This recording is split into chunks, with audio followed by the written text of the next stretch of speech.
আমাদের যে অবজেক্টিভ ছিল সেই অবজেক্টিভ অনুযায়ী আমরা কাজ করছিলাম।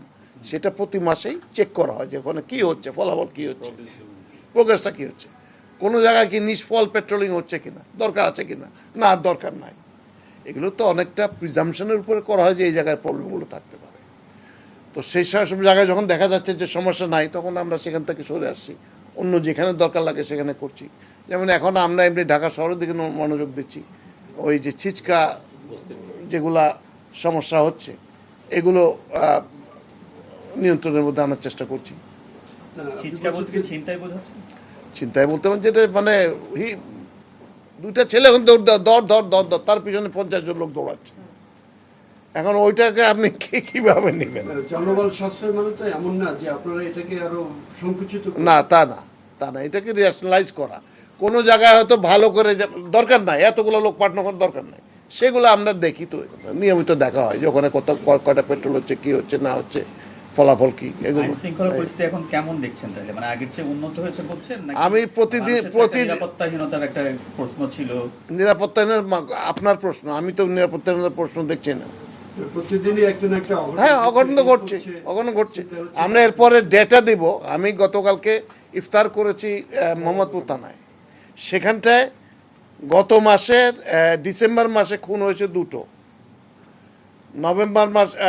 জানুয়ারি মাসে খুন হয়েছে 1টা, ফেব্রুয়ারি যে গত মাসটা গেল সে মাসে 1টা মার্ডারও হয়নি। অথচ এর আগে জুলাইয়ের আগে এখানে প্রতি মাসে 10টার উপরে খুন হতো। আমরা একটা বিধ্বস্ত পুলিশ বাহিনী পেয়েছি। এই বাহিনীটার যাদেরকে আমরা নিয়ে এসেছি, যারা ঢাকা শহর কোনোদিন দেখে নাই, কারণ এসে রোজই দরখাস্ত পড়ে যে স্যার ঢাকাতে সংসার চালাতে পারি না, এই হয় না, নানা রকম সমস্যা পুলিশের। তো এই সমস্ত লোকগুলো এসছে, তারা এই জায়গাগুলো চিনে এখন কাজকর্ম করছে।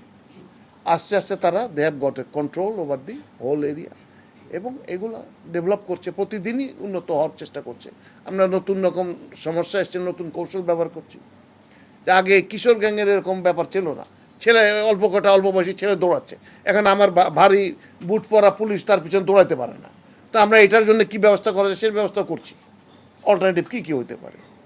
তারপরে কাজগুলোকে আর একটু ফোকাস করার চেষ্টা করছি। আশ্বস্ত করার মতো বলার আছে যে আমরা আমাদের ছুটির দিনগুলোতেও বসে থাকি না। অ্যাভারেজ ওয়ার্কিং ডে আমাদের 12 থেকে 13 ঘন্টা। আমাদের সিনসিয়ারিটির কোনো ঘাটতি নাই।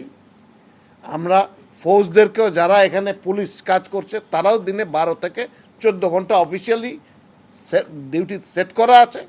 তারা চেষ্টা করে যাচ্ছে, তার বাড়তিও কোনো সময় তাদেরকে করতে হচ্ছে। অতএব আমরা আমাদের চেষ্টা ত্রুটি রাখবো না, এইটুকু বলতে পারি, যাতে আরও আগে যে অবস্থা ছিল তার থেকে আরও ভালো অবস্থার দিকে আমরা যেতে পারি।